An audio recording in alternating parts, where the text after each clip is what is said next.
So when I talked before, I talked about the fact that users, groups, and permissions were across the board. Well, one of the problems that we addressed not too long ago was the fact that having administrative rights to the platform, of course, can be dangerous. And on top of that, too, the excess burden of having a centralized person controlling all the access and things like that became tedious, especially for large organizations that have more than one team. So we came with JFrog Project. JFrog Projects is actually an amazing component. So what it does is it allows a group and a company to create a project. And inside that project, they can have control of all their own resources, all their own users, their own permission models, their own, everything is there, even now the storage quotas. And the thing is it makes it easy to organize. And what's great is that it offloads all that system administration functionality down to a project admin.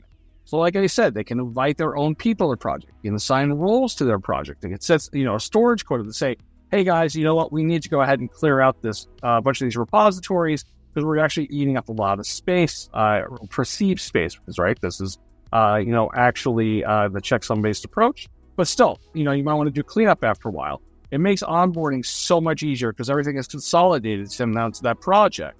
And one of the nice features of the product that I really like is that this is great for things like even cross-team dependency sharing. One of the things that you can do is that if you have a repository, you can actually share the repository with other projects, and you can share it as read-only, meaning that they can include it in the way that they do their builds, add it into a virtual repository as part of the resolution order. And this allows for faster, more rapid, the increased velocity around things like cross-team dependency share. We also have environments. I discussed that a little bit earlier. It's basically role-based permission. With environments, it allows people to go in and organizations to say, I want to define my SDLC, software development lifecycle, dev, QA, staging, and production. And this allows you to assign more granular control on who not only has access to repositories, but you can now flag and label repositories with environments and things like that.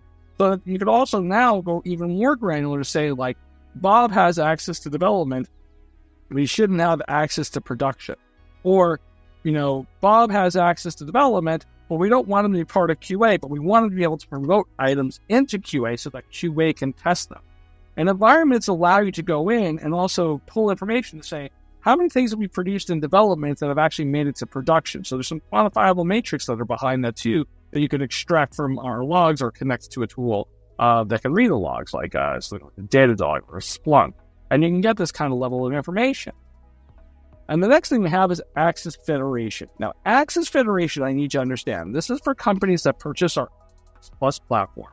And with Access Federation, one of the cool features of this is that say you have multiple instantiations of our JFrog products, right? Artifactory with X-Ray and whatnot. We call it a JPD, it's a JFrog deployment unit. And then the thing is that with this allows you to have multiple Artifactory locations, both SaaS, managed solution or hosted or whatever, connect them together and synchronize users, groups, permissions, access tokens across them, and manage everything from a single entity, or have more of a mesh style where you have everything kind of equal.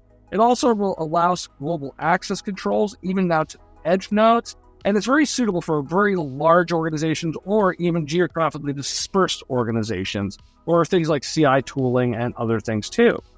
And it can be set up in two different ways. You can either have a star-based topology, meaning you have a centralized location that dictates all the access controls to all the other locations itself, or you could even have a way for you to go ahead and mesh topology, where not depending on where you are, the users, groups, and permissions are all synchronized across all the entities themselves.